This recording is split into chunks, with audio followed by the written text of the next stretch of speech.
დღეს ვისაუბროთ წილადების მიმატებაზე. წილადების მიმატება. მინდა რომ ერთად განვიხილოთ ერთი კონკრეტული მაგალითი. წილადების მიმატებაზე და ძალიან მარტივია. ადვილად ისწავლით, დავინჯერეთ. 23/30-ს უნდა მივუმატოთ 3/30. ჯერ ზემოთა წილადის მრიცხველებს უნდა დავუმატოთ ერთმანეთი და მივიღოთ მაგათი ჯამი. ეს უდრის 26. და ქვემოთ თუ არის ერთმნიშნელიანი, მაშინ ჩვენ არ ვუმატებთ 30-30, რადგან ეს არის ერთმნიშნელიანი და არ შეიძლება.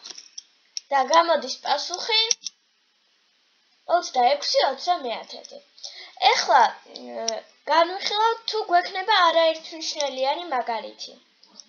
მაშინ უნდა გავაერთმნიშნელიანოთ ისინი და მერე შევკრიბოთ.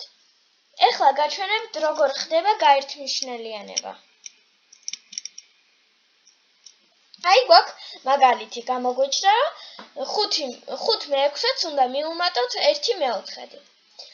ჩვენ უნდა ვიპოვოთ საერთო მნიშვნელი, ანუ ქვემოთა საერთო. ეხლა ამ შემთხვევაში გვაქვს 12, რადგან 12 იყოფა 4-ს და 6-ს. და ეს არის ყველაზე უმცირესი შესაძლო ვარიანტი.